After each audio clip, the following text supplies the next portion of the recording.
crowd gets ready to face their newest foe, the Memphis Tigers. It's an in-state rivalry that's getting hotter by the minute.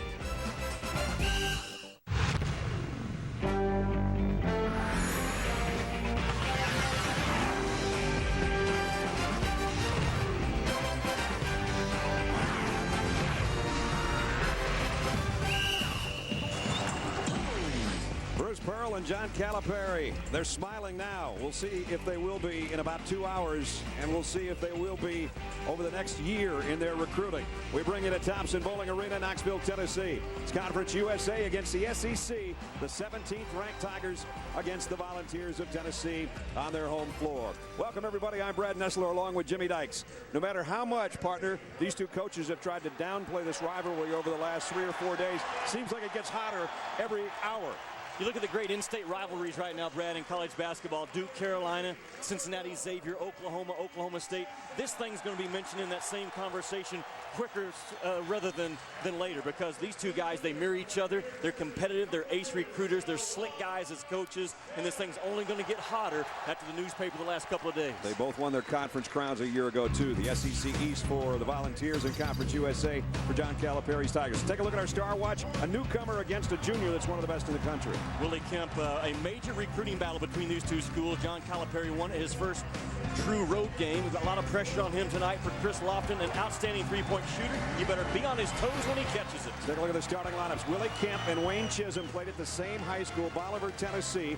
And coming into the game, Duke Cruz would normally start for Chisholm. He went to Coach Pearl and said, you know what, Willie Kemp gets all the love from that hometown. Wayne doesn't get enough. Coach, why don't you start him? And that's what's going to happen. That might show you a little bit about the Tennessee basketball team as well. The Vols last year went 22-8. They won the SEC East at 12-4 when they were picked to finish 5th out of the 6 teams on their side. They were the surprise team in college basketball last year.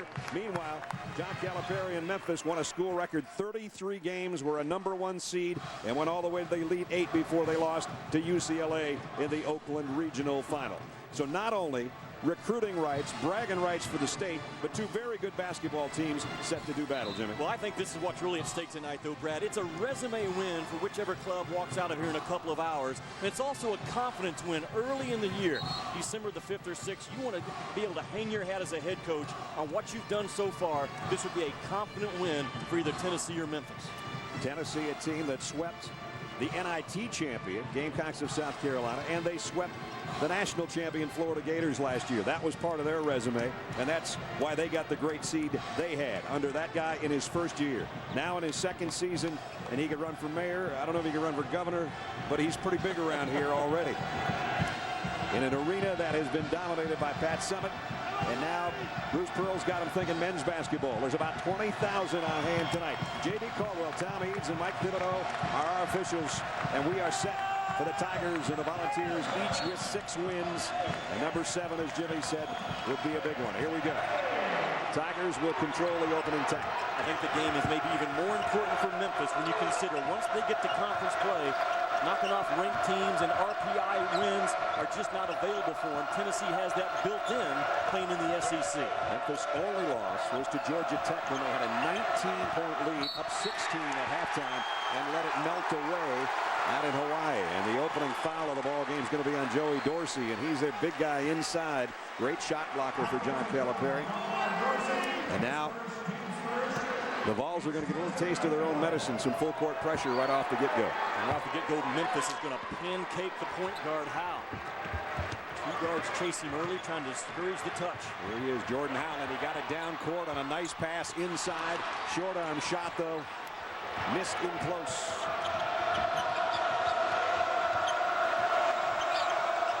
But Chisholm, the freshman, missed the opening shot. Anderson, the kick out to Dozier. He gets it right back. Going against Bradshaw. Up and over. And the rebound. Loose ball comes out to Tennessee. Jawan Smith. Bradshaw 3. Halfway down. Came back out. And now Douglas. 1 or 2 passes. Quick trigger team. Kemp, a floater. And it's tipped in. And I think they're going to give that probably to Dozier. You think about Tennessee's starting lineup. Bradshaw, the 4 guy, is only 6'4". Memphis will have some offensive rebound opportunities early because of it. Bruce Pearl working the officials already in a 5-second call as Bradshaw was trying to get a timeout call and didn't get it in time. So the first turnover of the ball game goes against Tennessee. They're used to forcing turnovers. They force about 24 a game. They average about 18 of their own. There's Antonio Anderson now on top. Tennessee in man-to-man defense. I think you'll see some different looks out of these guys though as the ball game progresses. Anderson knocks down a 3, his 9th three-pointer of the season. It's a 5-0 start for Memphis on the road. Look at Memphis chase that basketball up the sidelines. They just constantly try to harass you and bother you defensively. Open look, 3 on the way, and down it goes for Juwan Smith. Brandon, came out of their flex cut offense along the baseline, and anytime a shooter gets involved in that flex movement, difficult to defend. Tennessee led the SEC in scoring, 3-pointers, assists, and came just too shy of their school record in 3-pointers. And now a whistle and a foul underneath. And whoa, we got a technical right away. And the officials are going to keep a handle on this from the very start. And let's see who the T is on.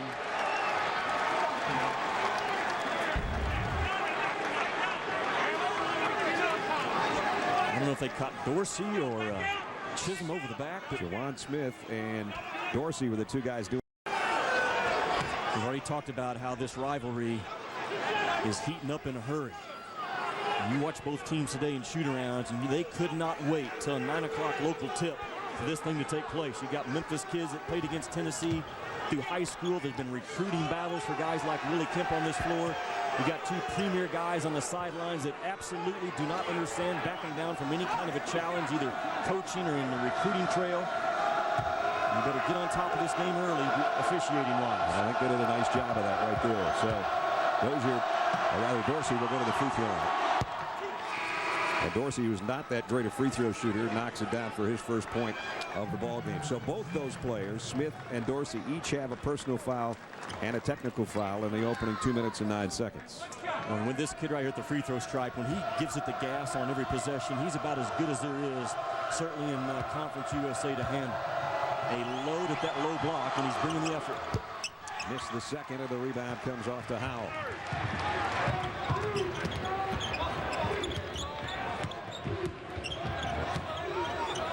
Josh Tabb in the lineup for Tennessee early. Lofton has yet to touch the ball. Both teams love to drive for others, penetrate and pitch, draw and dish for those open 3-point looks. Tabb kicks out. Bradshaw had an open shot. He's going to take it. It's the second time he's had one almost go down from 3-point range. Kemp. They move it inside. Back in to Dorsey. Nice job defensively by Tennessee, and they'll come up with a turnover. Tennessee awfully good on film, baiting you into what looks like an open passing lane, then the anticipation to step in and get steals. Both these clubs, thieves on the defensive end with their hands and eyes. Lofton trying to run the baseline. Kemp is staying with him. He comes around a pick, got an open, and up and down. Almost got an open look from 3. Tried to keep his left foot down and turns it over. But you see what they did to Lofton on the catch. They were standing on his toes. Not physically, but mentally, that's exactly where they planted him. And Bruce Pearl knows that the scouting report on Lofton, he struggles to get shots off against guys that are all over him, and that's exactly what Memphis will do to him tonight.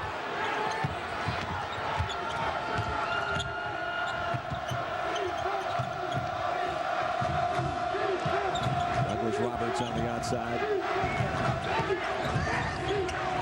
From the elbow, Dozier can't connect, and Lofton comes out of the pile. Lofton jump stop, 17-footer, buried it. Yeah, that's something he couldn't do or didn't do a lot of the first couple of years, but he's improved that part of his game. Still his strength as a spot-up shooter. That's the Memphis lead to 1.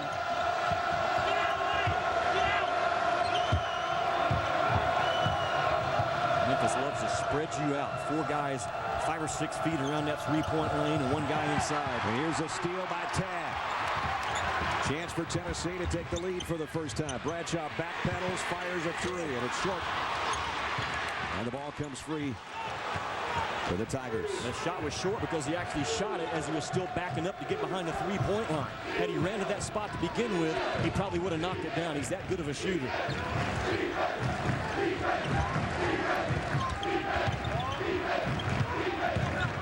Douglas Roberts, nice drive, and he finished it. Chris Douglas Roberts, a sophomore out of Detroit, on a run who gives Memphis again the three-point lead. All the way up and under the left hand. Nice move by Lamar Smith, another freshman. He's going to go to the free throw line after our timeout. Early in the ball game, a little friction, not only from the crowd and the walk-in through the student section, but we also had a couple of technicals early. 8-5 Memphis. Answer. Subway. Eat fresh. It's holiday time in the city, and you'll find incredible savings on the year's coolest gifts. With Circuit City's 125% low. 8-5 early. Memphis leading Tennessee on the road. This is the 18th meeting between these two teams. There was a stretch where they played 14 straight years against each other. Then there was a 4-year hiatus. And then it started again last year. Memphis defeating Tennessee 88-79. That was at FedEx Forum in Memphis. And this is the second of a 10-year deal now. Part of it was put together, I think, because of Memphis and Tennessee in football. And with all due respect to Tommy West and Phil Fulmer, I think this is going to be the better of the rivalries between the two sports. Yeah, and the more important one. And look at what this game did last year for Memphis. I mean, because they beat Tennessee, when it got to March, they said, now wait a minute, look at our resume. Look at some of these wins we had back in the early season. And Memphis trots out there with an Elite Eight finish and a #1 seed behind them because of playing a game like this. Josh Tabb at the free throw line, another one of the freshmen, newcomers, a great defensive player out of Carbondale, Illinois. And he got them both.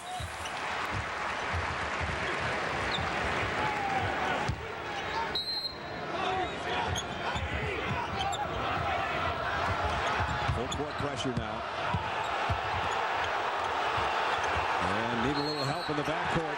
Yeah. Nice job defensively. Andre Allen has to call timeouts. Tennessee back to within a point. Their full court pressure paying off.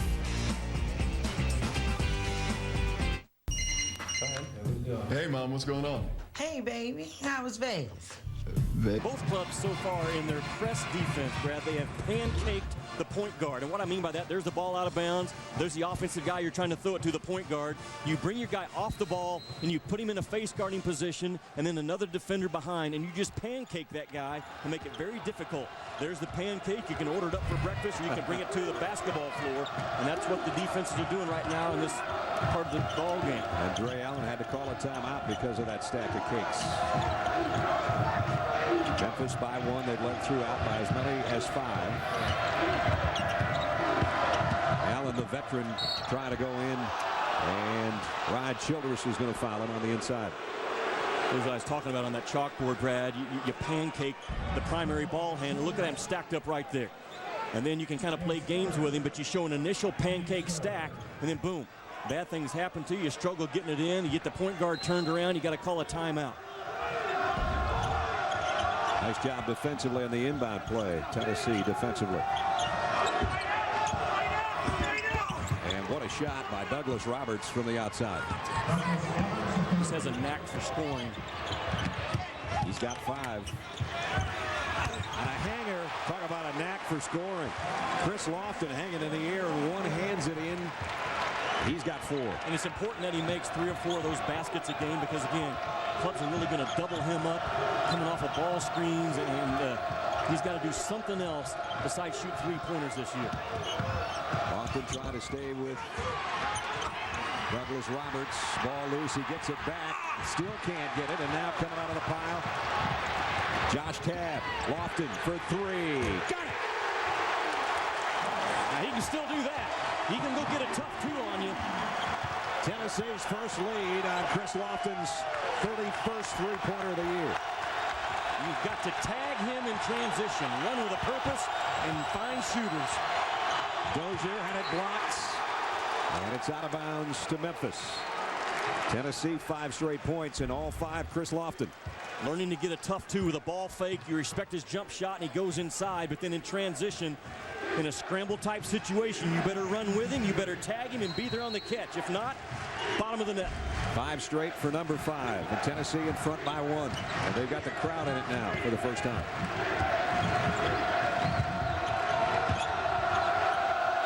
Long 3, way outside for Jeremy Hunt, who right now is maybe playing as well as anybody, even though he's not a starter for the Tigers. Missed shot on a runner by Jamar Smith. And now the other way. Memphis can't score. Second chance for Anderson underneath. Partially blocked, and Tennessee's got it back in a foul. And it's going to be out of frustration by Antonio Anderson, who had a couple of cracks at it and couldn't score. This is Memphis's first true road game of the year. And every year, coaches worry about that on their calendar. They have it marked. It might be game 4. It might be game 8. How do you respond? And that's what Memphis has right now in front of them.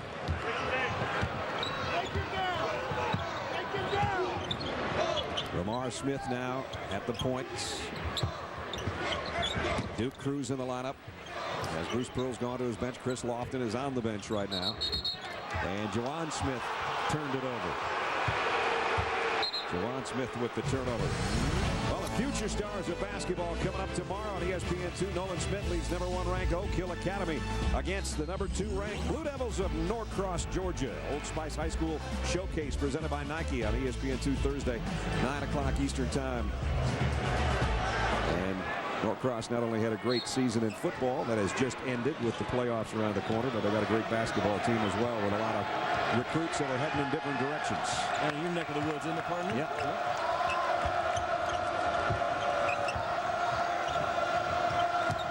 Allen, nice drive in the paint. Right now, Memphis is getting some looks in close. They just can't get it to drop. And Hunt through a double team. Mack with a 3. Rebound comes off to Tennessee. Well, and that's their style. Drive and kick. Ramar Smith, one-hand dish. It was a good-looking pass, but it's a turnover nonetheless. And this is what we expected, Jimmy. Just get out here on I-75 and run.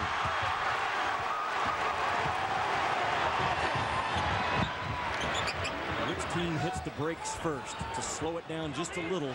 Something to keep an eye on in this ball game. Low post move. We haven't seen one of those from Tennessee. They've been firing from the outside, and they come away empty again.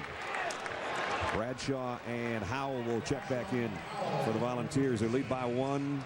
We're almost 8 minutes into the ball game. There's Chris Lofton on the left, getting a breather and a quick drink with 7 points to lead all scorers right now. And watch Memphis on film and talk to coaches that have played these guys this year. They feel like if you press Memphis, it plays right into their hands. They want to go fast naturally. You don't want them going faster. Hunt had one rattle out. Howell with the rebound for Tennessee. Howell doesn't score a lot, but since he's started at the point, the turnovers are down about 5 a game.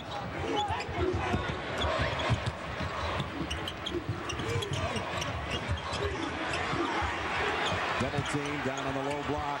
Tough shot on the turnaround by Chisholm. Now it comes to the outside for 3. Josh Tabb couldn't connect, and back come the Tigers. Allen drives all the way, and he's fouled en route. Going to call a foul on Jordan Howell. So Memphis led by as many as 5 early, but Chris Lofton turns things around with 5 straight points, and it's evolved by 1. With grudge match, especially in the media over the course of the last week or so. And Bruce Pearl, Tennessee's coach, talked with us about it. I think that there may have been a time when this was a all-lose situation for Memphis, in the sense that they're supposed to beat Tennessee badly every year. Tennessee actually holds the all-time advantage in the series, 10-7. It's just that with Coach Cal being there recently, he's been awfully tough to beat. We were 2 seed in the NCAA tournament. They beat us at Memphis, had one of the biggest crowds of the year, and that victory helped their seeding as it relates to the NCAA tournament. It's a big game for fans. The student athletes like to play. I do think it's a game that we should continue to play, and I think the fact that maybe Memphis doesn't want to play the game or keep the series is because I don't think they respect us. So those are the words of Bruce Pearl. And then John Calipari came back with a response. I'm not trying to create any kind of animosity or hatred. I don't make accusations, because when the players figured out it's about ego for the coach, they won't play for him. We respect their program. We respect their coach. So There's kind of some undertones. You know, they're trying to keep it a little bit low-key. What Bruce Pearl also did say earlier when he added to that comment, he said, if there's a team in the country that doesn't have any respect for us, it's Memphis. But then what they cut off was, part of his response was, we haven't earned their respect because we haven't beaten them lately. So that's a little different story. And you know what else Bruce Pearl accomplished with that statement? Excitement, enthusiasm about this ball game and about his program. Now, I say that because a 70-year-old grandmother today on the elevator told me, I'm here in town to watch my granddaughter's Christmas recital. If she's not on stage by 9 o'clock, I'm out of there to go watch that basketball game. That's what statements do for you like that when you're building a program. Well, I was in a cab today, and they said, it's a basketball game tonight, right? And I said, yes. And they said, the guys are playing, aren't they? Now, normally, they didn't pay attention to the guys. They only worried when the girls were playing. When the women were playing at Tennessee, it was a big deal. That's a big deal for either the men or the women. Allen finally, after missing a couple of free throws, keeps working at it and scores with a left hand on the inside. And Memphis regains the lead by 1. Neither team shooting well at all. Memphis right now is 4 out of 20. Tennessee 4 out of 11. So that's about 20% and about 36%. They're playing so fast, going back and forth. Once they get to a shot opportunity, they have to physically and mentally slow down about a half a step, and those shots will start falling. Here's Howe for an open 3, and he got it. Jordan Howe. Ready, took his time, measured it, got the shot pocket ready, let it fly. Tennessee with a 2-point lead, almost the midway point of the first half. Memphis comes right back, doesn't waste any shot clock. Missed a 3 of their own, and the rebound comes off to Tony Pasley. So this is the SEC against Conference USA as we're past the midway point of the first half. With Jimmy Dykes, I'm Brad Nessler. We're at Thompson Bowling Arena in Knoxville. Tennessee's home floor. There's about 20,000 on hand for the matchup with Memphis and the Volunteers. Each team with 6 wins on the season. Bradshaw misses on a turnaround jumper, and it goes out of bounds. And they're going to call Memphis getting. Did Memphis get a timeout call? They're going to just call it off Tennessee. And now it'll be full court pressure from the Vols again. It's a different look. They go with size on the out of bounds guy, and that says there's a trap coming in the corner. Kemp gets it ahead to Hunt. And Hunt's going to take it all the way himself off the glass. Great drive by Jeremy Hunt. Averaging about 13 points a ball game. A senior out of Memphis. Didn't play last year, had a lot of off-the-field issues. Actually graduated, got his undergraduate degree, and went back to Coach Calipari. Okay, Wayne Chisholm knocks down a 3. And it actually made Bruce Pearl mad because his offense not fluid at all right now. Robert Dozier scores on a slam inside. Tennessee by 1. That play is by design for Memphis. They push that ball, get a big on the opposite block, and just throw it up to the opposite side on you. Whistle and a foul away from the ball. Going to be on Robert Dozier, who just got that last slam on the other end offensively. And you've really got to run with a purpose both ways in this ball game tonight. You see the penetration of the blue jersey, and the penetration was designed to draw the defense over, not to get a shot, just throw it to the weak side of the rim. That's built into Memphis's attack. Bradshaw. No-look pass over the corner. And the tip in by Duke Cruz. He ran to the opposite side of where the shot came from. This is a true freshman that really understands the game when the ball's above the rim. Kemp was camping for a 3, but he lost the handle. He'll back it out again.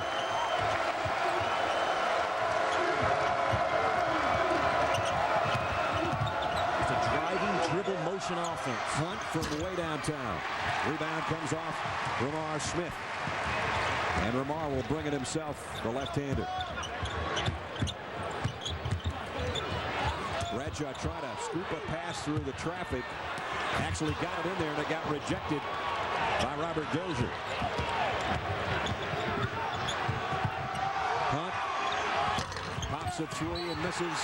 Going to be an over-the-back call, I think, on Douglas Roberts. If so, that'll be his first foul of the ball game. Tennessee has matched its biggest advantage. They lead by 3. Well, the Dean only 3 up on Coach Knight, who's got the lead tonight. Dave will keep posted on it. I know Hubert's with Dave, or was earlier in the ball game. When you look at Tennessee's resume, their only losses in their 6-2 season so far. They lost back-to-back games the week of Thanksgiving to North Carolina and Butler. Now that's not bad. You lose to North Carolina, and Butler's 10-0. That's one of those non-BCS schools, Butler, that you now have to look at and say, if you do beat a Butler, that's a good win for us no matter what league you're coming out of. Butler beat Ball State tonight, or at least had a humongous lead with about a minute and a half to go the last time they had a score, so I know that one's over.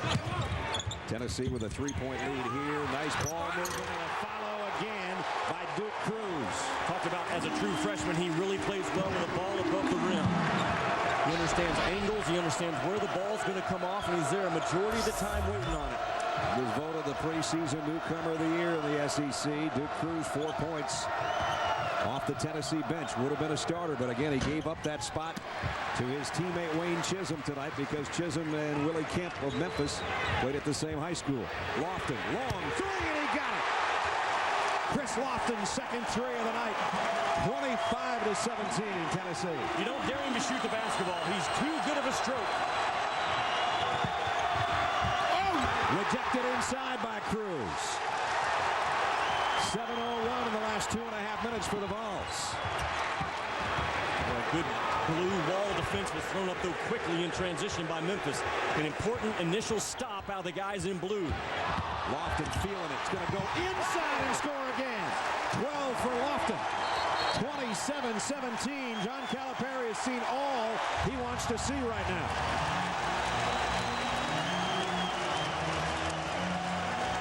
Wow, the freshman Cruz and Chris Lofton have exploded this building.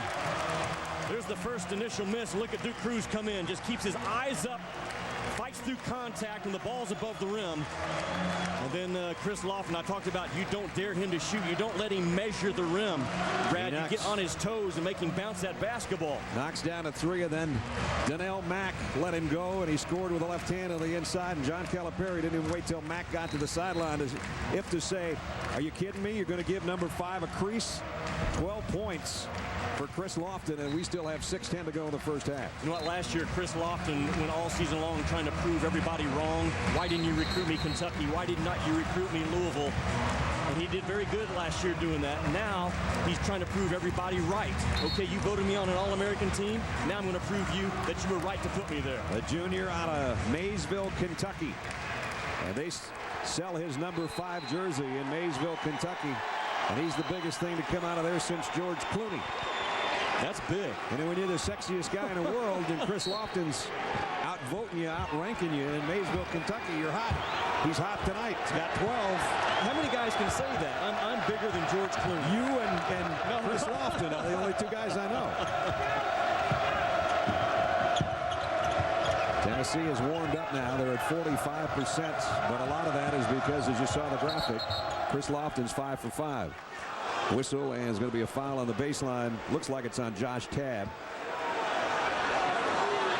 Brad, you've watched 14 minutes of this game with me as well. You tell me, how important is just one-on-one defense in this basketball game on both ends? Well, you've got to stay with a great shooter like Lofton, and so far Memphis has been unable to do it. They've tried double teams, and Chris has given the ball up, and when he gets it back, as you said, his range is somewhere between here and Chattanooga. Hunt on a runner. Kept alive, Memphis with the offensive rebound. Hunt's going to try again. Great move, he just didn't finish. Tabb with another rebound. Lamar Smith's going to run it up. Lofton, I thought he was going to backpedal and take one. And he does. This is his first miss of the night. Tennessee gets it back, and Cruz trying to throw it down as foul. Uh-oh, and a technical now has been called, and this one's going to be an overreaction on Duke Cruz. You've got to keep your composure. Freshman getting excited and wanting to throw down a resounding dunk and knowing he'd have to go to the free throw line, and then I don't think it was aimed at anybody in particular. Well, you've got to be strong, and you can never get loose with a basketball in this ball game on either end. I think right there is what they tag him with. Chin to chin with someone and telling him about it. So that's the second technical, third of the ball game. Second technical on Tennessee. One on Jawan Smith earlier, and now on Duke Cruz. This thing's heating up. Jeremy Hunt's going to go to the free throw line on the other end. He was the one that Cruz was woofing at. And Brad, the technical, and why Duke Cruz got the technical. Yes, it's a negative play for his team, and he's going to learn from it. But it's also the reason why Bruce Pearl targeted him as my #1 recruit. He saw the fire and the fight and the competitive drive of this kid on the recruiting trail, and he said, young man, I've got to have you to get done what I want to get done at Tennessee. So now we'll walk it down the other way for the personal foul. And Cruz will step up. 6'7" freshman out of Hampton, Virginia. Went to the same high school as Allen Iverson. And again tonight, because his buddy was from the same high school as the point guard for Memphis, he went to the coach at the pregame meal and said, Coach, my boy needs to start instead of me. Wayne Chisholm deserves to trot out there and have his name called. Let me come in when you need me. And that speaks volumes about this guy. Exactly. 5 rather for Duke off the bench. Now 6. And the lead is the biggest of the night. Full court pressure. Memphis down 11 as we approach 5 minutes, and they're in trouble in the backcourt, and they turn it over. And that controlled chaos, full court press, especially with Cruz and Josh Tabb, force another Memphis miscue. And they've gone away from a pancake press to an on-ball, out-of-bounds guy that's trapping. Memphis has not adjusted to the changing look, and if you can get Memphis thinking while they're playing, that's always a plus. Not a negative on Memphis, but it's that way with anyone in this building. Tennessee 22-7 in the last 10 minutes.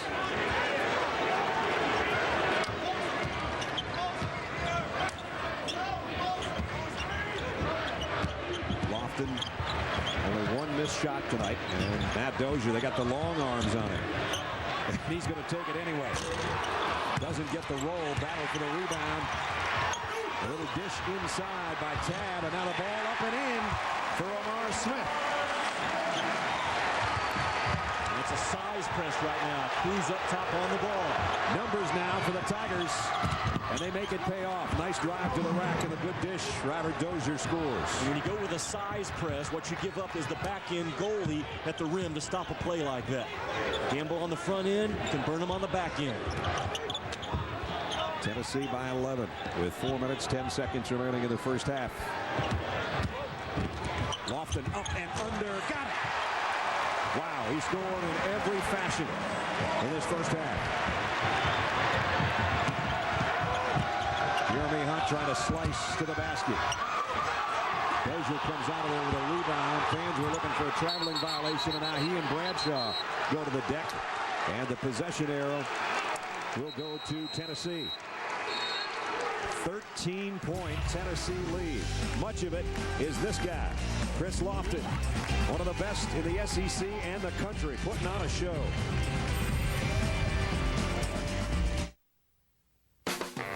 Stephen A. Smith here. Tonight, and quite frankly, I'll ask Thomas Jones if his Bears are Super Bowl bound, despite their quarterback. Plus, my front page panel's in the house right after the game on ESPN2.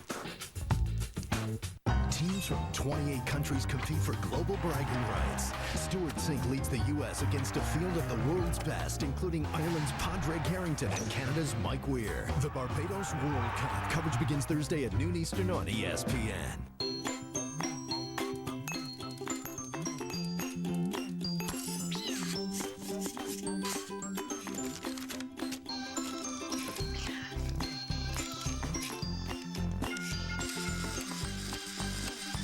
Snoozy, Dave. Tom O'Brien to North Carolina State. That one, I didn't see that one coming. I don't know how many people did. Chris Lofton has seen a lot of things coming, like 6 out of 8 from the floor. The rest of the team is 6 of 18. 14 points for Chris. the junior All-American candidate. Here he goes on a runner with a left hand and 2 more. 16 for Lofton. The lead is 15. And right now, Memphis is discombobulated, to say the least. And they can't, I'm sorry, Jimmy, they can't guard Lofton, and they can't get the ball over midcourt. He's the guy discombobulating them, though. I mean, you got to get out that far on him, Brad, because he's a three-point shooter from 24, 25 feet, and now he's going by, and the blue jerseys are not rotating over to take away his drive ability. He's not beating them on speed. He's beating them on angles. Chris Lofton halfway to a career-high night. If he has this kind of second half, we'll be watching that for you. Bradshaw, a runner that goes off the glass, his first basket. Another guy that didn't get to the rim off of speed. He got to the rim off of a controlled dribble, saw an angle, got it high off the glass. Well, this is danger zone for Memphis. They need a bucket. They missed the three, and the rebound. Tennessee had it and lost it out of bounds. 17-point Volunteer lead over John Calipari's Memphis Tigers with 3 minutes remaining in the half.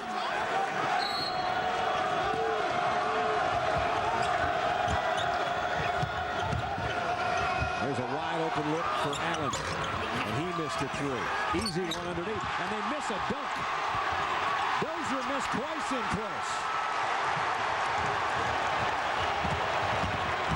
Lofton to the rack with a right hand, giving 2 more. Timeout, Memphis. And he had Chris Lofton, one major offer coming out of high school. And the reason why he only had one, too many guys on the recruiting trail said he can only shoot the basketball. He's a little slow. He doesn't have a great handle. So what did Chris Lofton do? He came to Tennessee and went to work on his overall game. He can still light you up like a cheap cigar from beyond the three-point stripe, but now when you take it away from him, he can also do some stuff off the bounce. He's been really, really good tonight, but this Memphis half-court defense has also not made him work for those tough twos like I think you have to. Chris Lofton, 18 points. The lead is 19 with 2:40 to go. You talk about feeling it at home for Chris Lofton right now. Well, it's like when I was in high school, sometimes you have to overlook a blemish when you're asking someone for a prom date. Same way with recruiting. He had a blemish in high school. You know, he was known as a three-point specialist, and you forget about, well, I know what he can do, and you overlook that. The other attributes. Sure, you do. And there's some good attributes out there that go along with a blemish sometimes. That's enough said. I know where you're going with that. He can flat out shoot that basketball with the best of them. There's some poor girl that you went to high school with right now saying, I thought I had the attributes and I had one blemish, and you wouldn't ask me to the prom. That was never my issue. I was the one with the blemish. Oh, I see. Okay. All right. Just wanted to make that clear for the folks back home. Allen almost turned it over. Anderson goes around that weave all the way to the baseline. The shots in close aren't going for Memphis. And now jump ball and possession arrow will be with Memphis. 2:18 left in the half. We've got a stellar college basketball game Sunday night. Glenn Davis and number 11 of LSU taking on the Longhorns and their star freshman Kevin Durant. Sunday Showdown presented by Alltel Wireless. ESPN Sunday, 8 o'clock Eastern Time. Brad Nessler and Jimmy Dykes. Final 2 minutes of the first half between the Memphis Tigers and the Volunteers of Tennessee. And it has been action-packed, and it's been loaded with Chris Lofton. And it's been loaded with Tennessee defense, forcing now the 8th Memphis turnover. And a 32-9 march in the last 12 minutes and 50 seconds. They trailed by as many as 5 early in the ball game, did the Volunteers. That run has happened. One of the reasons is Tennessee's just man-to-man, check-your-breath defense. I'm going to shut my guy down attitude has been better than Memphis's in that area of this game. James Bradshaw had a good thought. A bounce pass to the baseline, but it's out of bounds. 5th Tennessee turnover tonight. You and I have both seen Coach Cal's clubs enough to know don't even think about going to bed at half. Yeah, that's right. 19 points, even on the road, is nothing to these guys in blue when they can get it going in a hurry. Joey Dorsey had a great move to the basket, and he didn't finish it either. Memphis has got to be looking at that end of the court as if to say, let's get down at halftime and let's get on the other end. Maybe there won't be a lid on the basket. He was trying to face guard Lofton now all over the floor, and it's opened up driving lanes for other guys. Dorsey clears it off. And Hunt on the run. Anderson pull up three. Not there. They could not shoot any worse if they were trying to in this building right now, Memphis, from beyond that three-point line. They've hit one shot of their last 10 in the last 5 minutes. Lofton for three. Come on now, Chris Lofton. 21 for Lofton. Wow. He's got half of Tennessee's points, and it's a 22-point lead. Kemp will try to quiet the crowd and can't. Rebound Bradshaw ahead. And a foul on Kemp as Ramar Smith was going up.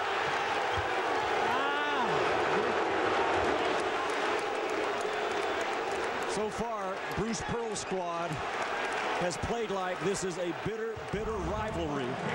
And Memphis has not answered the bell. But look at this guy. Lofton's third three of the night. And then you see Ramar Smith running up and Kemp got him pretty well. Ramar goes to the free throw line where he's 2 for 2 tonight. He rimmed that one out. I want to make a correction. I was talking about Ramar earlier. A freshman said he was from Carbondale, Illinois, and the folks back home are saying, what is he, nuts? He's from Mount Clemens, Michigan.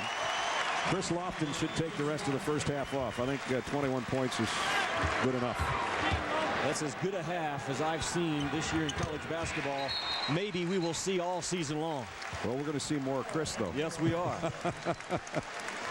We'll see him on the road. We'll see him on a neutral site in Nashville against Oklahoma State. And here we're down the final 40 seconds of the first half. And Brad, he did it against a club coming in Memphis that was a blanket defensively first few ball games this year. Well, they only let Marshall shoot 33% the other night. Now they're letting Chris Lofton shoot about 80%.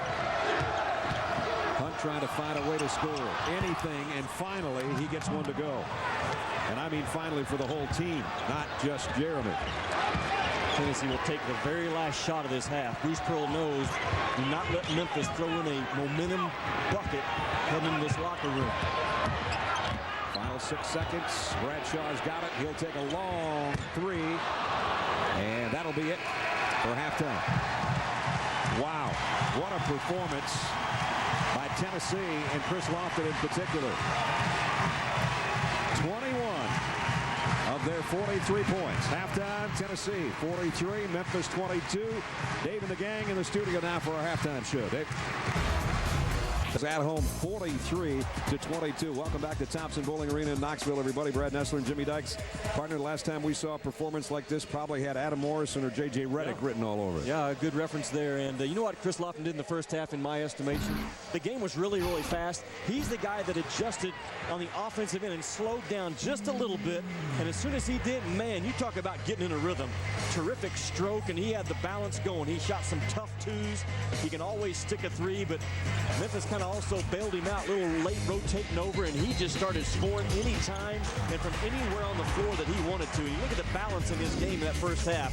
The oranges are the makes. He's got 3 threes, a couple of mid-range shots, and then some stuff around the rim. That's as good of a half as I've seen out of a guard in a long, long time. To J.J. Redick last year, actually. He's just 1 3-pointer shy now of moving into the number 2 spot on the all-time Tennessee list in 3-pointers. What a sensational first half for that young guy. 21 points.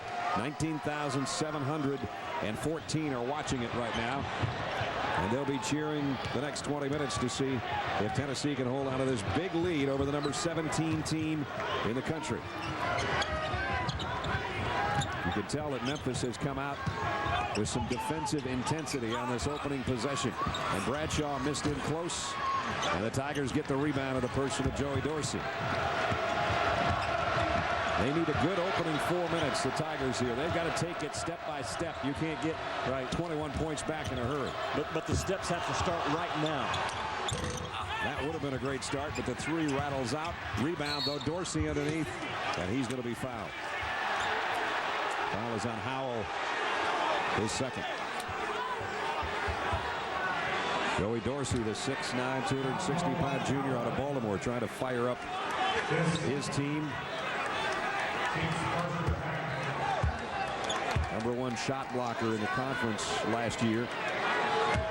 I'm not sure I've ever seen this kind of a balance. Memphis now has 15 offensive rebounds in this game. they've only got 9 made shots.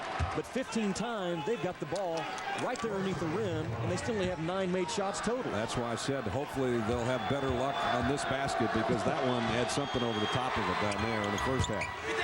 Dorsey got 1 of 2. And there's going to be a foul. Trying to tip the ball out, and it's going to be on Robert Dozier. Well, look at all these misses. Again, terrific on the offensive board, but just cannot get it to fall. There have been some contact. Officials, it's been a loose whistle game. It's been even on both ends with a loose whistle. But Memphis has just struggled. Three-point shot hasn't fallen, and now they've become 2-point sensitive to their three-point shots as well. So 20-point advantage for Tennessee. Smith, fadeaway jumper. Tough shot. Probably not the one Bruce Pearl was looking for. Kemp's been held scoreless so far, but he's the assist man. He's not a big scorer. Averages about 9 a game. And there's a walk, little skip on Antonio Anderson. That is the 9th turnover suffered by Memphis. Another example of Tennessee's one-on-one, man-to-man defense being a little bit better in this ball game so far than the team in blue.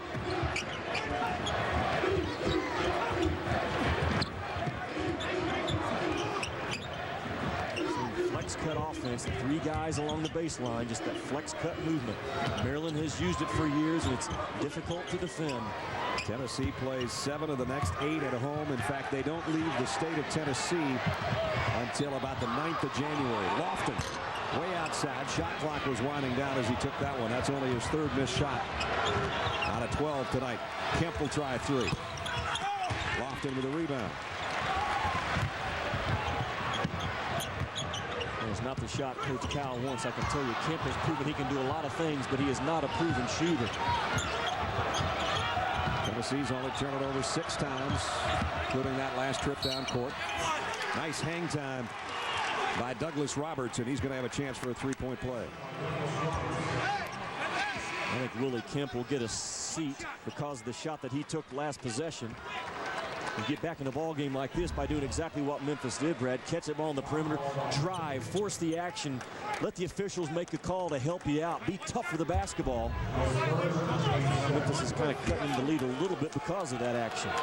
Chris Douglas Roberts was on the Conference USA All-Freshman team last year. Had 25 starts a year ago of the 37 games that were played, including 33 victories, which for Memphis was a school record, and it was tied for the most wins by any team last season. The only other team that had that many wins was the national champion Florida Gators.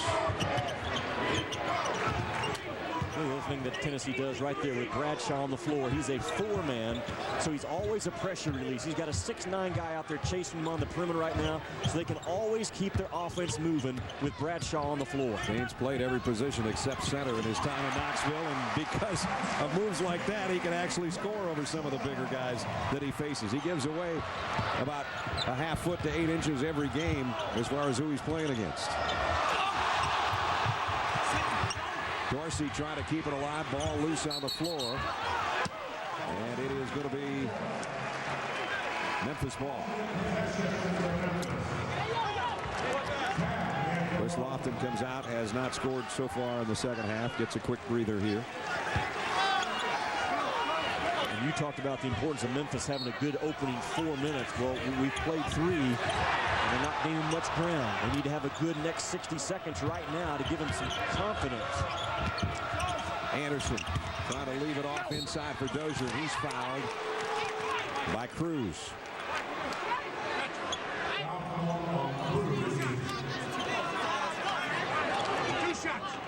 Memphis has had so many opportunities in close, and they just can't capitalize. Now they'll try to score from the free throw line, where they only had 2 free throws in the first half. 2 out of 6, so they didn't help themselves from the line at all either. Here's Robert Dozier, the sophomore out of Lithonia, Georgia. Played at Laurinburg Prep in North Carolina when they went 40-0 to win the prep school national championship. He's a little bit bigger than he was last year, Jimmy. The 7'3" wingspan. He's got those long arms. He's put on about 15 pounds, and people would look at him and go, well, he needed the 15. He needs a few more, probably. Got the second of 2. 7 for Robert. 18-point Tennessee lead as we are under 17 minutes to go in the ballgame. They stay with their flex cuts. Sometimes they get a shooter across that baseline and down screen for him. Just taking time off that clock, looking for drive opportunities and looking for a flex opening. Trying to go for a steal there, and Douglas Roberts instead picks up his second foul. Don't forget Future Stars of Basketball Thursday on ESPN2. Number 1 ranked Oak Hill Academy. The Warriors go up against the number 2 team, the Blue Devils of Norcross. Old Spice High School Showcase presented by Nike on ESPN2.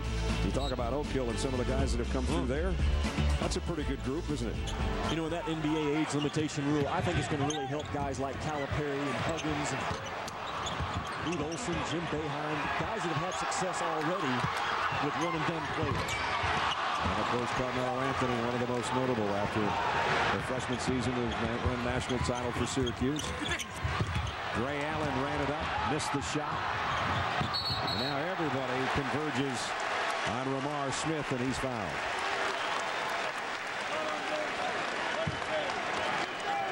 Foul's going to be on Dorsey.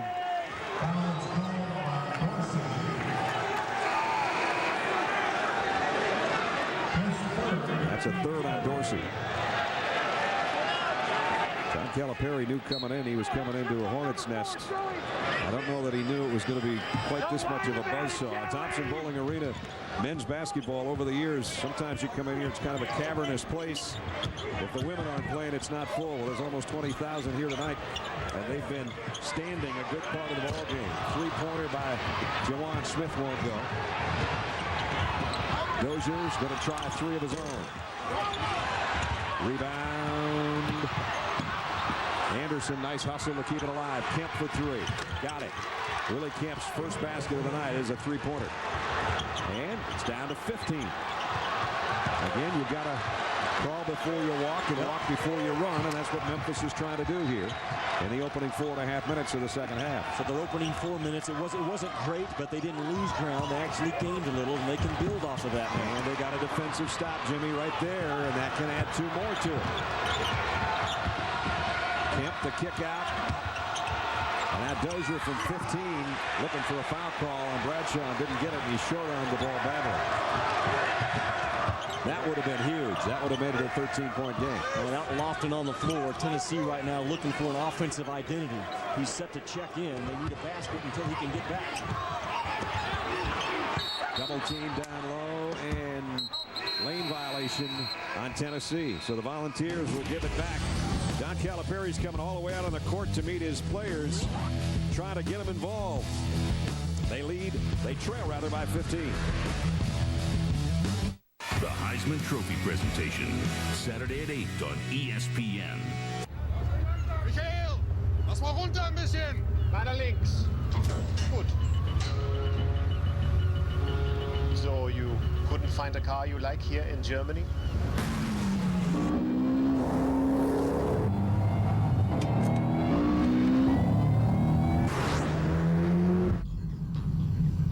No.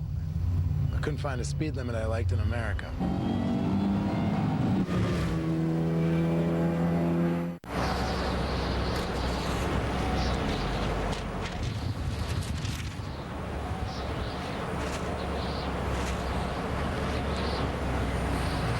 Excuse me, Santa? You might want to consider some Lowe's gift cards. Lowe's gift cards are the perfect gift for everyone on your list. Did you get my note about the pony? Lowe's, let's build something together. Purchase $100 worth of Lowe's gift cards and get 2 free movie tickets to the holiday movie event of the year. Night at the Museum, in theaters December 22nd. At T. Rowe Price. Tennessee by 15 with 15 to play in this one here in Knoxville. And there's some of the students from Bolivar, Tennessee. The Blue Crew up there, 2 of their finest, took a 5.5-hour bus ride here to Knoxville to watch Willie Kemp and Wayne Chisholm play basketball. To watch their ex-classmates and teammates, the 2005 Class AA champions. Wayne Chisholm came in for the last 2 years in Bolivar. Willie kind of grew up there. Willie's a local legend. Number 1, he hit that last 3-point shot. And the principal said, okay, we're going to send a bus. But all of you kids that go, we're going to get home about 5 in the morning. all you kids better be in class by 8 o'clock on Thursday morning. They said, we're going to do it. We're going to do it. Long bus ride. We don't care. We want to see Willie and Wayne play hoops in a big-time atmosphere. Well, they got it, and here's Kemp on the dribble.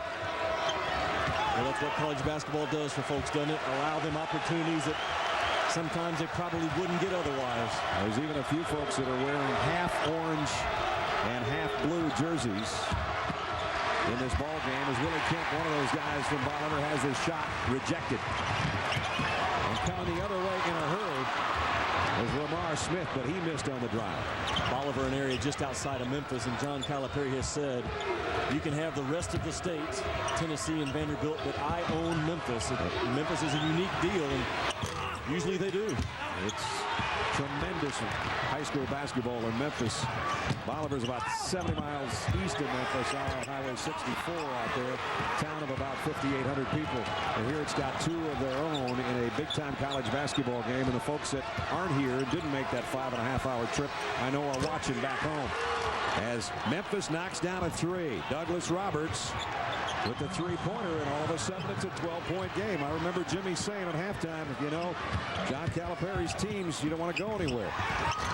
Lofton misses. Tennessee was looking for a foul call, and now they're going to get it. They wanted it on Lofton, and instead it's going to be Wayne Chisholm who is fouled. Here's another reason why I said that. At the end of the shoot-around today, Brad, Calipari circled his guys up, and he said, here's all I'm going to tell you. Remember how sick we felt at the end of the Georgia Tech game in Maui when we got beat. Not because it wasn't a good Georgia Tech team, but because of how we played and how they wore our tails out on the rebounding department, the hustle department. Do not let that happen in this building. I think he talked about that again at half. And now on the inbounds play, there's a whistle and a foul. And that one's going to go on Douglas Roberts. That'll be his third. So Memphis has got it down to 12 with 13.5 to go. And they'll send Jawan Smith to the free throw line. Jawan out of Cleveland, Tennessee. Probably the top 6th man in the SEC last year, and now a starter.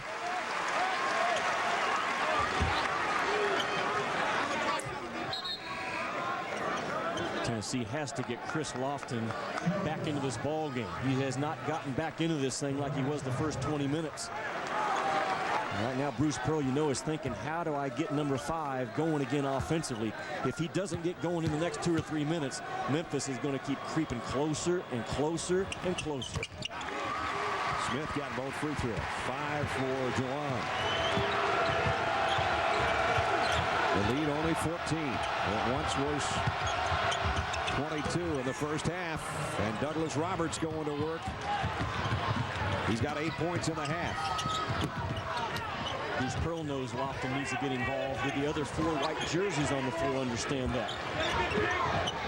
Let's see if Howell can get it to him. Really tight face guarding up top. He has to come all the way out 40 feet away from the rim just to get a touch.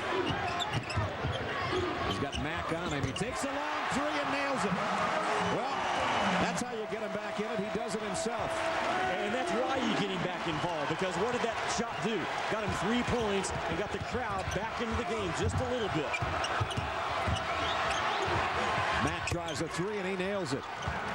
So the guy that was guarding Lofton comes up with his first basket of the night. Donnell Mack, the freshman, with a big 3. And it's still a 12-point game with a little over 12 to go. Lofton's down involved in that flex cut, so he's dangerous to go inside, get screened for. That's too quick out of Tennessee. Lofton from the free throw line, and he's going to go to the free throw line. That foul on Dorsey. That's going to be 4, I believe, on Dorsey. I mean, that's just a long arm, lanky defender on him, but he drives hard, lowers his shoulders, and then just creates his own separation right there, just enough to get that shot off. I mean, he has a great understanding of how much distance and separation he needs from a taller defender to get that stroke off. He is now crafty. Number 2 all-time, just past Tony Harris on the career three-point list. 241 with the 4 that he has had tonight. And he's got 25 points. Yeah, isn't he good at lowering his shoulders and baiting you into, I'm getting ready to blow by you, and as soon as you go down with him, boom, he steps right back and sticks it on you. You know, we were talking about at halftime, you and I were laughing a little bit when Tennessee came out of the locker room to warm up. Chris Lofton has hit every imaginable shot in the world in the first half. He went to the free throw line and worked on free throws. I looked at you and said, he hasn't been there yet, he's going to get there. Well, he just knocked down a couple. Pretty good IQ, doesn't he? 12 minutes to play, 14-point game. Tennessee has been in front virtually throughout. Hunt misses a three. And Jawan Smith. Lofton way out. Got another one! You've got to be kidding me. That was in the first row of the seats. On a fadeaway, Lofton, another three-pointer. 55-38. I guess the other 4 white jerseys understand the importance of getting number 5 in white back involved in this game. Chris Lofton's got 29 points, none better than this one. Whoa.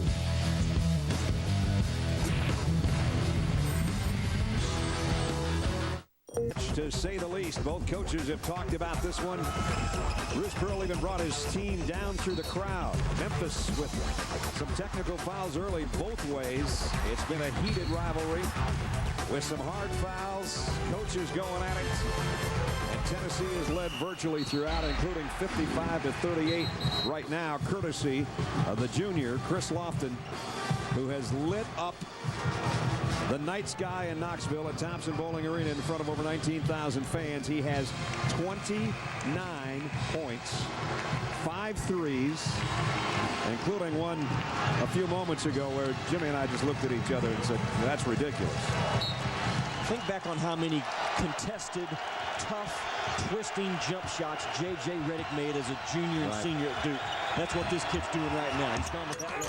Here's Dozier all alone. Set play coming out of the timeout. Tony Hunt with Jeremy Hunt with a good feed to Dozier.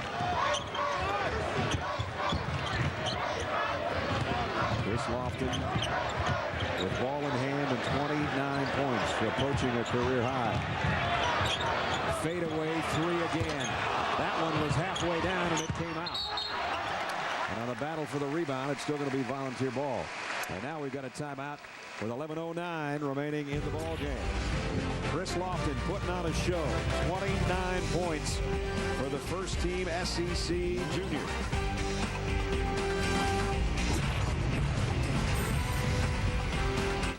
Out of Tennessee's 55 points, nobody knows how important he is to this team more than his head coach.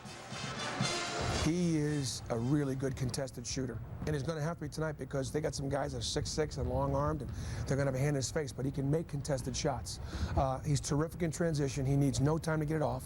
He's done a better job at setting screens to get himself open to receive screens and shooting behind screens. And we try to do a lot of ball screen things for him. The problem is they just trap the ball out of his hand. They hedge him so hard that he's then got to give the ball up a little bit, and that's fine because it creates offense for the rest of our team, but much of our stuff goes through Chris. It's hard to get him more shots than we get him because they double team him every time we set him a screen. And Brad, here's what stands out to me in that soundbite. Memphis has not trapped him. They have not doubled him up and gotten the ball out of his hands. If they're going to have a chance to win this ball game, they have to start that right now and make someone else beat them. Double him up every time he touches that basketball. And a walk on Wayne Chisholm after he got the rebound off his own miss, trying to keep control of the ball and slip to the floor. 11 minutes to go, and Memphis down by 15. They led early in the ball game by as many as 5, and then Tennessee just went storming out in front and not looked back.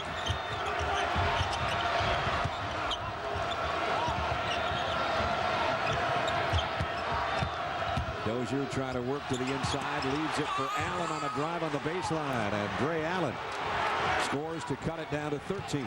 Well, even if you're a point guard, when your defender loses sight of you, run right to the rim, and Allen with an experienced play.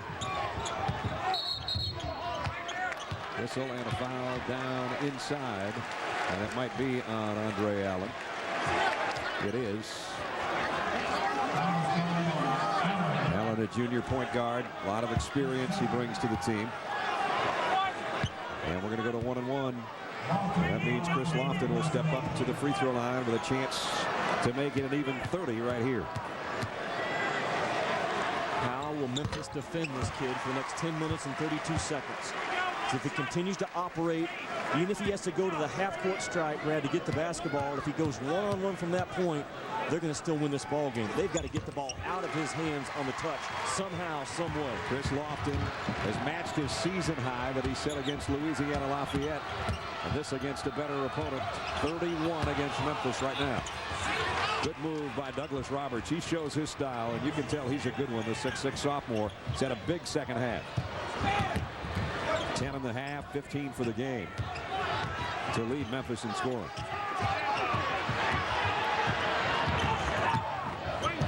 Chisholm's going to try three. And look who keeps it alive. Dane Bradshaw, all 6'4" of them, and then he scores. Kind of sums him up, doesn't it? Yeah. He wanted the basketball, first of all, more than the other 9 guys on the floor on the miss. And he just took it right to the gut of the defense and made him pay.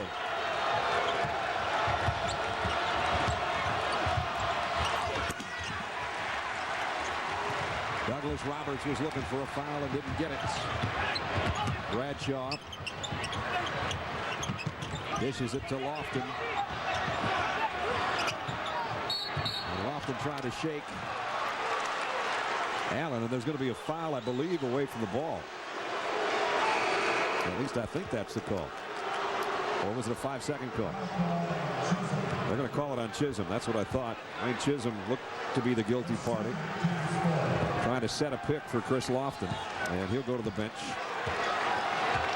15-point game, 9:20 left. Brad Nessler and Jimmy Dykes, Thompson Bowling Arena in Knoxville. And Tennessee's trying to put the biggest W in their column so far this year. Here's a steal and a reverse slam for Jawan Smith. A little 360.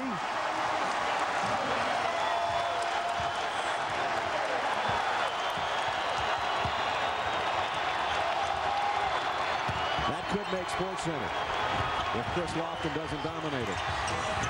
Allen on the inside, rebound comes back to him, and a timeout on the floor with 8:50 to go. You want to get 24,000 to their feet in a hurry? Recruit guys like that. That's what this Thompson Bowling Arena can do to folks. Now that Bruce Pearl is in charge of this program, it's been a big empty building for about 10 years, but now a major factor not only in this league but across the nation is this arena. 17-point lead with 8:50 left, and they are rocking in Knoxville. Reminder, we've got a big college basketball game Sunday night. Big baby Glenn Davis leading number 11th ranked LSU against the Texas Longhorns. Sunday showdown presented by Alltel Wireless on ESPN Sunday at 8 Eastern, and also available in high definition on ESPN HD. Well, there's an older stud on the left and a young stud on the right. Glenn Davis, good win for the LSU last night and the SEC, knocking off a tough, I think a Final Four type team in Texas A&M. If you haven't seen Kevin Durant play, tune in because he's as good as there is in this year's freshman class. Well, this game, if Tennessee holds on to this 17-point lead, it doesn't have any indication that they won't. This might send a message that what they did last year was no fluke. They're 12-4 first place finish in the East, and they went 22-8.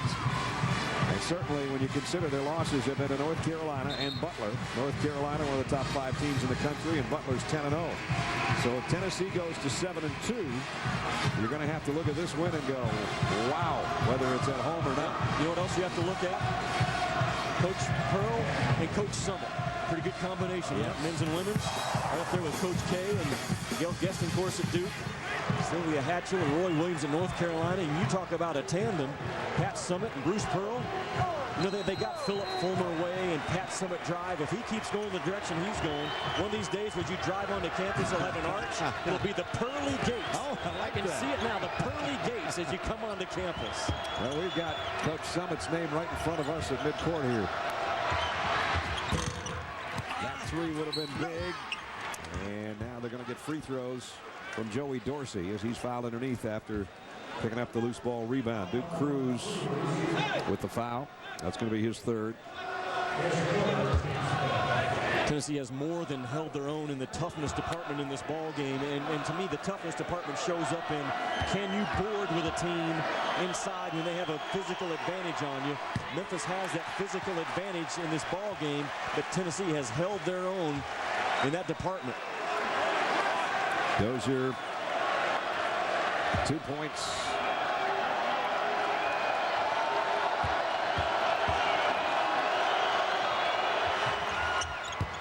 Dorsey missed both free throws. I may have said Dorsey, Joey Dorsey with only 2 points on the night, and the lead remains 17. They continue to face guard Lofton, but what do they do once he touches the basketball? I think that's the biggest key defensively for Memphis. Bradshaw trying to get it down low on the baseline, and then even after he makes a mistake, he hustles back and forces a Tiger turnover.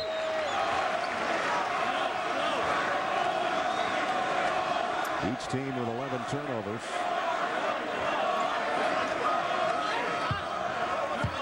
Now Bradshaw will inbound on the baseline. Lobs it into the paint.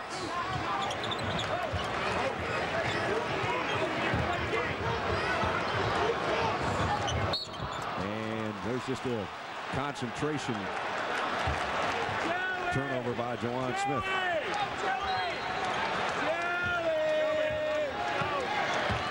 The guys in white have thrown up a pretty good wall defensively against Memphis tonight because they are a drive and attack team. Look at that built-in wall. It's always kind of bothering the guys in blue in this ball game. The off-ball defenders, and there it is again. Tell you what, Chris Douglas Roberts has had a good game. Might be all for naught, but he's got 17. Had to pancake the point guard again. He did a good job of releasing out of it. Not sure about that shot. Lamar Smith, he was looking for a foul and didn't get the call. Kemp. Dorsey had swatted from behind.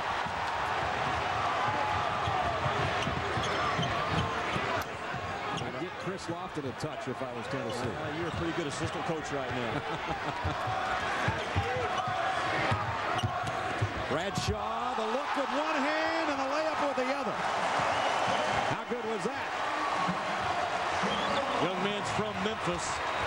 They bypassed him. He comes to Tennessee. He was huge last year with 21 and 10. Again, he's playing like it is a rivalry. In his heart, in his jersey right now, it's as big as it can get for Dane Bradshaw. I'm from Memphis. You don't want me to play for you? I'll burn you at the hoop if you give me a shot.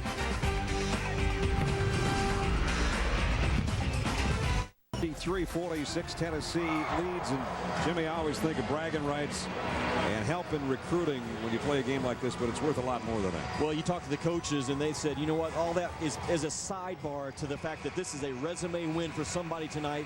Bruce Pearl has the advantage in that area right now with change left in this ball game at 7 minutes, and a confidence win. I think that's almost as important for whoever runs out of here with a win in 7 minutes from now, because it's early. It's still first week of December, and at some point your kids have to earn confidence. You can instill it in them in practice and say, guys, we're making progress, but you go out and you put a hammer on somebody in a rivalry game, those kids know we've earned the confidence ourselves. Kemp keeps it alive. That'll help so much when you start looking at the likes of Florida, and LSU, and Alabama, and Arkansas. Georgia's won 5 straight, and all the rest. And now Tennessee knows they can play with the number 17 team in the country, and not only play with them, but they're putting it on them right now.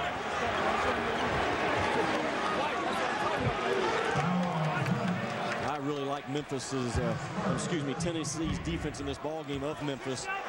Another turnover gets a guy out a big, and if you're recruited by Bruce Pearl and you're a 4 or 5 man, that tells you one thing: you can run the floor, because if you can't run the floor, you're not going to be recruited to play for Bruce Pearl or John Calipari. Right. Well, each team came in averaging over 80 points a game. Tennessee's the only team that's got any kind of shot at that right now, the way things are going. Duke Cruz, the freshman, 7 points. Missed the second free throw. He shoots that free throw a little bit too much in front of his face. Next time he steps up there, we'll try to show it. You got to get it on that right side of your body for a natural shooter. Chris Lofton does a nice job playing the backdoor cut and knocking it out of bounds. So Chris, who's been so big offensively, comes up with a nice defensive play. And Memphis' defensive numbers tonight. I mean, their shooting numbers, 29%. That Tennessee defense has been really, really solid. It's a white wall that's bothering those perimeter players right now. And a whistle and a foul is going to be on Jawan Smith. There's the field goal percentage Jimmy was talking about. You know, I know it's a different cast of characters and it's a different site. It's not at the FedEx Forum. It's in Knoxville. But last year, it was Tennessee that shot a season-low 35% against Memphis last year, and now they're returning the favor. Kent missed a free throw. The Tigers are not a good free throw shooting team overall. Whistle and a foul. And if it's on Dorsey, it might be all. At least I think that's 5. I think Dane Bradshaw drove that ball the length of the floor with one thing in mind.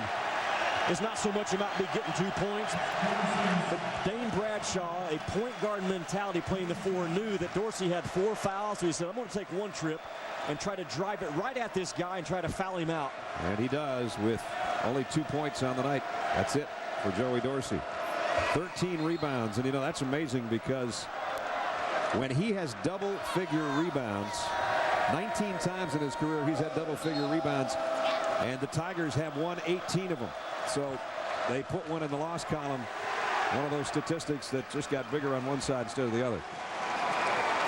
Meanwhile, Dane Bradshaw goes to the free throw line where he's got 8 points on the night, and it's not what he does point total wise, it's what he does everywhere else on the court that makes him so valuable to this Tennessee team. Yep.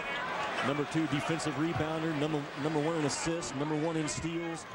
Played the last half of last year with a broken wrist. Played his way through it. Recruited as a point guard, and he's played just about every spot since he got here.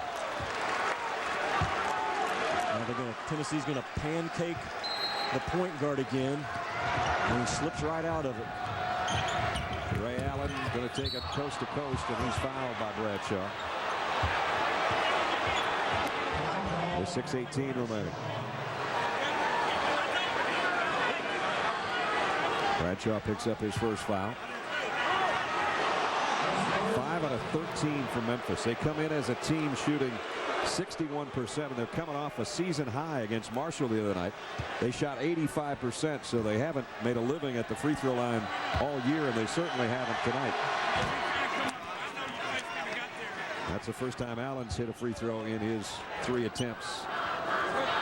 And he's shooting 43% from the free throw line. I go back to the comment that Bruce Pearl made a day ago about no one gives us respect less than Memphis. I'm not sure he really believes that, because he has great respect for Memphis, and talking to him, I think he realized, I'm going to give my kids another shot of energy, another shot of why we need to play extremely hard in this ball game. And that was a statement for his own kids as much as anything. I firmly believe that. And they have played like it so far. Left it as it stripped as he went up. Ball comes free down inside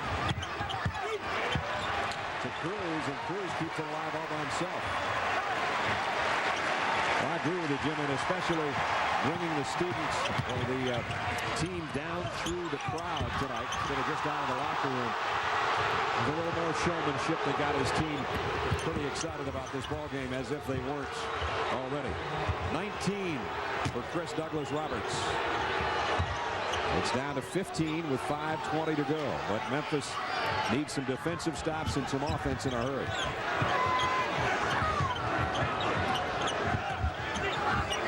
Tennessee continues to take time off the shot clock and the game clock with that wide flex spread offense. Basically 2 guards up top a lot of times and 3 working along the baseline.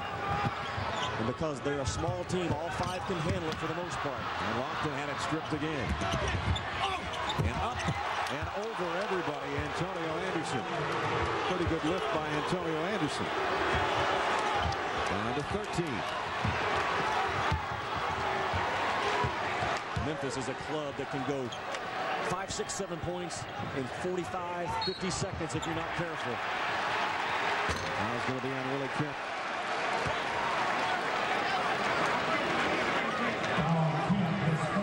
Kemp's third.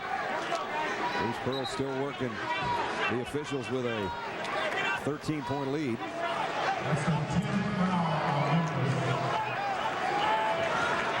And so free throws coming up from Lamar Smith. And Lamar's hit 3 out of the 4 he has taken tonight. He was a nationally ranked top 15 point guard coming out of high school, but has been coming off the bench the last 2 ball games. And he's been adjusting to the speed differential from high school to college, much like a college quarterback talks about the speed adjustment from college to pro football. Right. Same scenario, and especially when you're coming into a speed system like Tennessee, it's that much more difficult to adjust to. Lamar, a 4-year high school starter, knocks down both free throws and now gets a breather as Howell comes in for him. He's given his team a 15-point lead.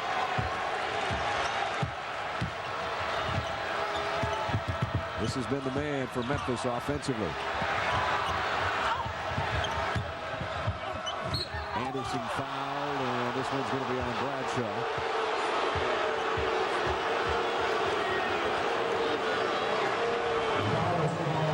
And Antonio Anderson will go to the free throw line.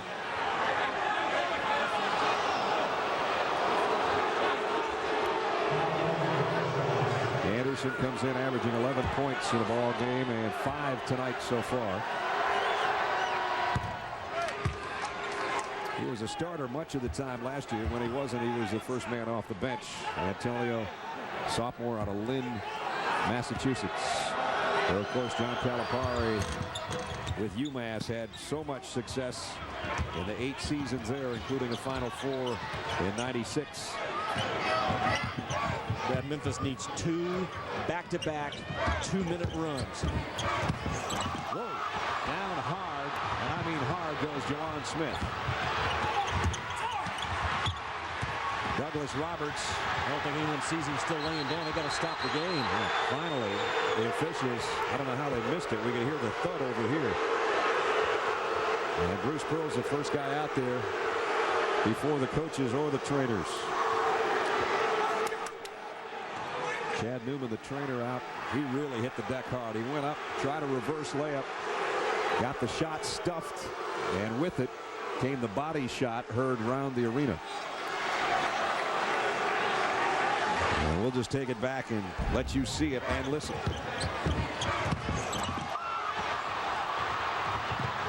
The left wrist and shoulder took the blunt of the blow for Smith, and he laid there for quite a while in a lot of pain. Jawan, a cousin of former Volunteers Vince Yarborough and Del Baker, and he's up walking off on his own. That was a tough landing. Way up and way down as Robert Dozier met him in midair. I'm glad the landings out at Knoxville Airport are smoother than that. 4 minutes to go. Down 13 is Memphis. They need back-to-back 2-minute flurries right now. It's got to start with defensive stops right now, the Volunteers. Meanwhile, Tennessee is thinking use some clock, get a good shot, or get fouled. There's the overplay. Now Bradshaw's going to drive, try to score. Well, they got the stop. Back come the Tigers. They got numbers. Allen's going to kick it out. Kemp for 3. That was a big shot, and it didn't go. They had their non-proven shooting threat taking a shot. Lofton, career high right there with a 3. 34 for Chris Lofton.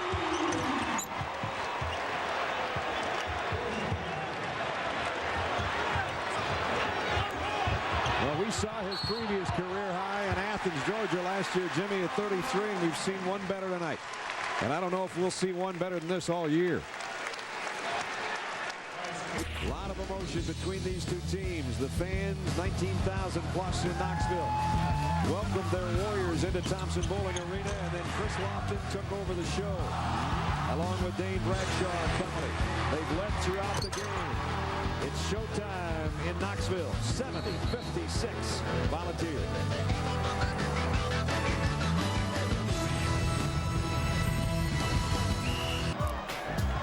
Dave. Well, all the spice in this one is in the person of number 5. Chris Lofton, a career high. 6 3-pointers tonight, good for 34, 12 of 17 from the floor. And he is one better than the 33 points he put up against Georgia last year over in Athens. At the free throw line, Jordan Howe. 1 3-pointer for Jordan tonight. He missed the first month of practice. He had a broken bone in his shooting hand. Kind of slowed down things at the beginning. And I mentioned earlier now that he's taken over the point guard spot. The turnovers are down significantly for Tennessee. He tacks on 2 more. 16-point lead with 3 minutes and 10 seconds remaining. What he did for his ball club tonight, Hal, he didn't beat Memphis, but he also didn't beat Tennessee. And that's, you can describe a lot of quarterbacks like that as well. Just win for you. Find a way to win.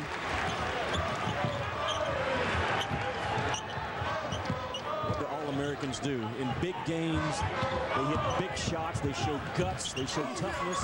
All the things Chris Lofton did tonight in this ball game.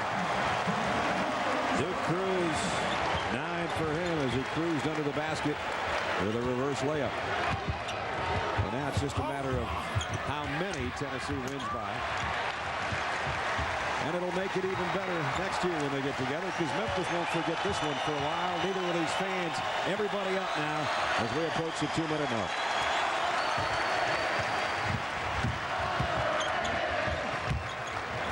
Go back to Chris Lofton when he was recruited in high school, and there's a bunch of them that missed on him. Not just Louisville and Kentucky, a plethora of assistant coaches rattled through and watched this guy shoot the basketball in high school, but they came away thinking, yeah, but he doesn't handle it really well. He's not a great setup guard. He doesn't have jet quickness. And again, overlook the blemish sometimes and concentrate on what he can do. He's done it all tonight. Yes, he has. Bradshaw, another tough rebound.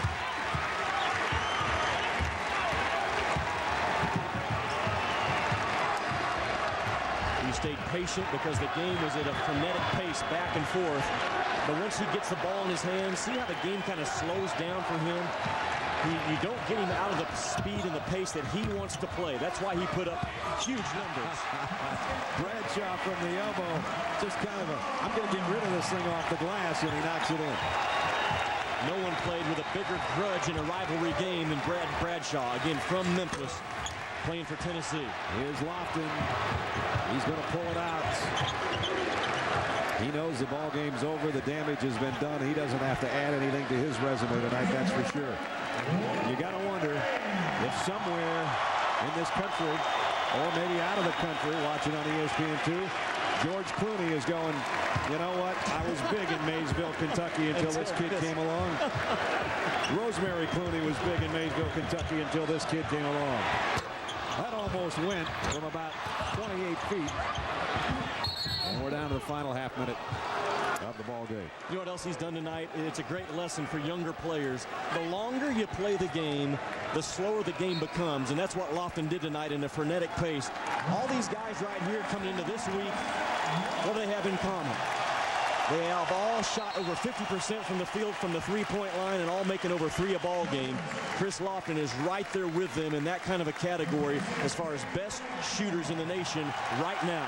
And over 19,000 up as Chris comes off. And the same hand goes to Dane Bradshaw. Gets a big hug from his coach in the final 40 seconds. Well, this is obviously the biggest win of the year for Tennessee. And if they play like this, there's going to be a lot more of them. Memphis will have better nights, as they're going to fall to 6-2. Tennessee will go to 7-2. And again, Tennessee doesn't leave the state all the way until about January 9th. So the home cooking's been good to them tonight. And the big smile on everybody's face, wearing white and orange, and some long faces on the Tigers of Memphis. I know it's December the 6th, but on Tennessee's resume right now, Bruce Pearl can highlight the score in this ball game and save it come March. Quality win for the Tennessee Vols in a packed-out building. And there was never a doubt. They trailed early 5-0 to the Tigers and came storming back, led by that young man with 34, a career high. And Bruce Pearl's team goes to 7-2. Tennessee wins it 70. That's going to do it for Plus, great night for Chris Lofton, the best he's ever had, and it's the best we've seen so far in this early college basketball season. That'll wrap it up for our ESPN2 crew and Jimmy Dykes. Brad Nessler saying so long from Thompson Bowling Arena in Knoxville, Tennessee. It's been a presentation of ESPN2, worldwide leader in sports. Quite Frankly, with Stephen A. Smith, is coming up next, and quite frankly, Chris Lofton was special tonight.